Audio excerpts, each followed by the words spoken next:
For me, this was the first place that I could truly be myself in my own skin. A lot of the time we don't feel safe and we don't feel like it's okay to be visible about who we are. Finding that strength in community and strength in numbers has helped me find my voice and also feel like I can advocate for other people as well. When I was growing up in the 50s and 60s, when I came out, it was really unusual for anyone to be openly lesbian or gay, and that's changed enormously. My parents, they wanted me to see a psychiatrist. They thought I was ill. I had some friends who had aversion therapy. They were actually literally strapped down and given electric shocks to turn them straight. So there was a huge amount of ignorance. I'm really pleased that we've achieved so much. There's a whole group of people, some of whom I re-met since the 50th celebration, which is great.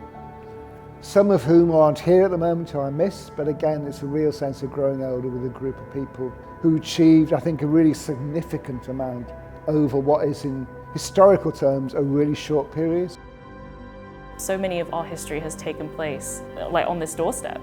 It's wonderful that these communities can come to this area and come to LGBT Foundation and feel like they are part of this history and they're making it today.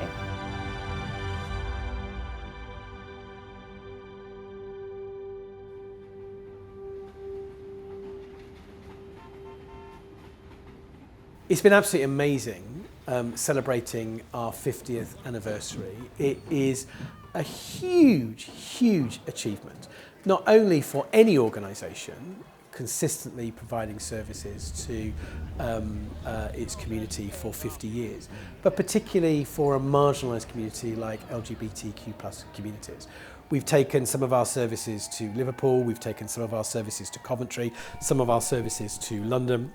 I think many of us that are either working at LGBT Foundation or volunteering have actually been service users in the past. And the privilege of being able to give something back to our community is remarkable. I am the LGBT Foundation's 50th anniversary ambassador. It's just been delightful for me to be welcomed into the LGBT Foundation family. These are the people that have been the trailblazers. Sometimes it's a lifeline for somebody. So without these charities, and especially without the LGBT Foundation, who knows where some people may have ended up.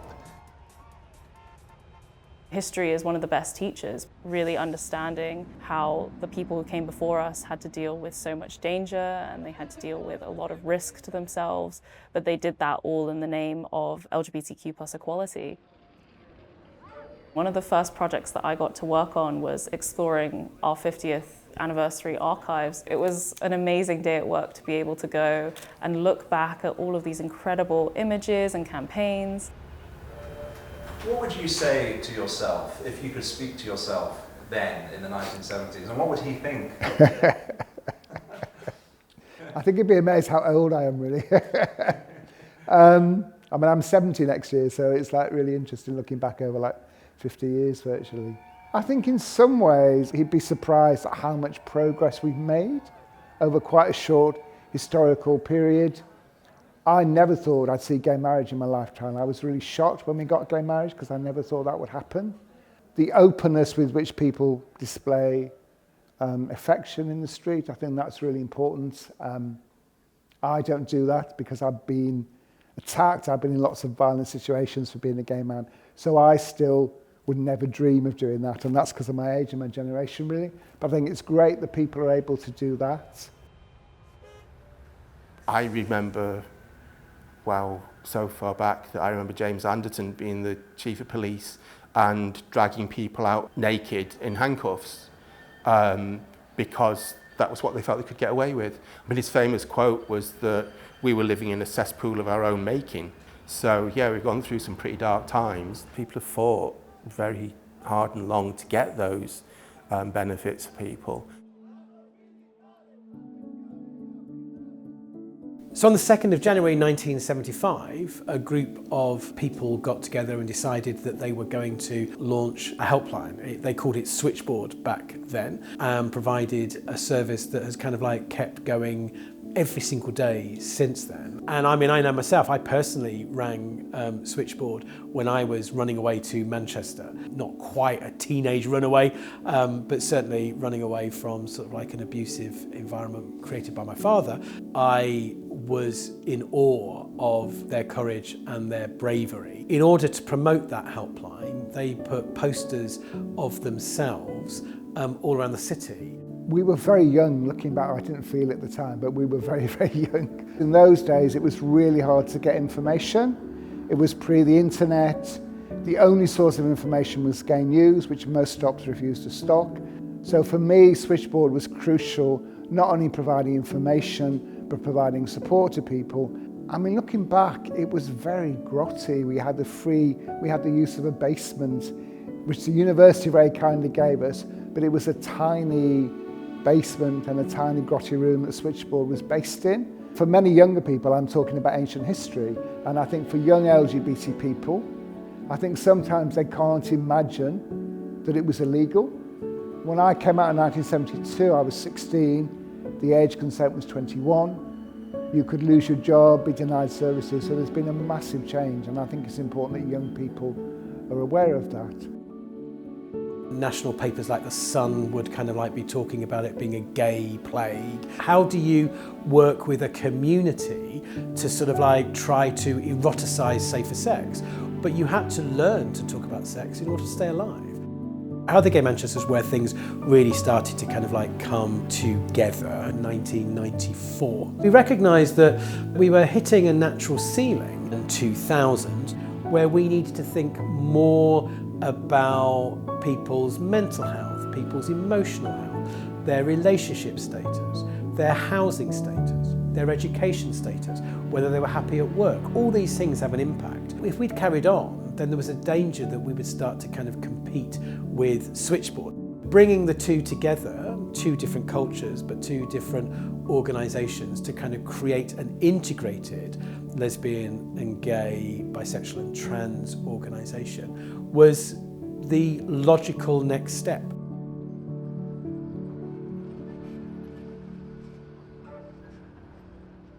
We had an amazing calendar of activity this year for our 50th anniversary. LGBT Foundation's archives are held at Central Library. The archival work has been going on for decades, largely volunteer-led. This year enabled us to put more time and resource into processing some of the archives that are there and also using them and putting them on show. We created 3 exhibitions. One was at Central Library. The second was called the XX exhibition and celebrated the history of safer sex. And the final exhibition is a series of 6 stories on Google Arts and Culture. Great as a reminder, but also as the support for people that want to see how things had been in the past. If you've got somebody who's actually lived through it, you can kind of see the excitement in their eyes when they're talking about something they felt passionately about. It just means so much to themselves. I've spent so much time as we're going through them going, I've been there, I was there, oh, I went to that place. We had an extraordinary opportunity for the public to participate in the 50th anniversary through the Rainbow Heritage Trail. It was a self-guided arts trail, invited LGBTQ+ artists to respond to the question of what 50 years of queer hope and joy means. We had an amazing event, which was Community Playlist Live. Early fundraisers took the form of discos. They could see some of our archival materials, including nightclub flyers, and then also have guided tours of the pop exhibition. LGBT Foundation owes a lot to queer music, so it was a really, really fun celebratory night. We were really pleased through the support of the Heritage Lottery Fund to be able to bring back the original editor and the original graphic designer of Out Northwest, the magazine LGBT Foundation produced bi-monthly in the noughties and the tens. Seeing how many people have welcomed it with open arms and have shared stories about remembering picking it up sort of, 2 decades ago and being excited to see its return. There are some really other sort of like sizable anniversaries, like the 35th anniversary of the Condom and Lube Distribution Scheme and the 15th anniversary of Village Angels and the 15th anniversary of Pride in Practice. So a number of our services have got some pretty amazing anniversaries. So the 50th year was an amazing year for our older LGBTQ+ communities. We had the groundbreaking on our Russell Road Extra Care Scheme. For LGBTQ+ people, life is a series of coming outs. By making sure that LGBTQ+ people, when they enter care later on in life, that they also have their rights and dignities respected. People who have not only shaped so much of queer history in the last 50 years, but are now contributing to our queer future. LGBT Foundation has always been really a national organisation. People from all around the country have come and used our services. And it was a natural step for us to think about how we might position ourselves to spread our wings a little bit further. And I'm finding myself on the train to London with increasing regularity, meeting with MPs, meeting with ministers, and indeed even every now and again meeting with the Prime Minister. Over the last year, we've done a lot of looking back, and what we want to do now is use that as a springboard to look forward. So the Our Queer Future consultation invited members of our community from across the Northwest to tell us what they want to see happen in the next 25 years by 2050. It will be something that we can look back on and say, okay, how far have we come and how far do we still have to go? So it's a kind of time capsule of people's hopes, aspirations, dreams. What would be your message to future generations of people decades down the line? Come and put some flowers on my grave. I would ask them what they could teach me, and that's the main thing, is see how are you dealing with these things. But just remember, you can because we've done it, but what's your take on it? Because it will be different to mine and it will fit that time. We would not be the organisation we are today, and we would not be supporting the number of people that we're able to support today without every single person that's been involved, without their contributions.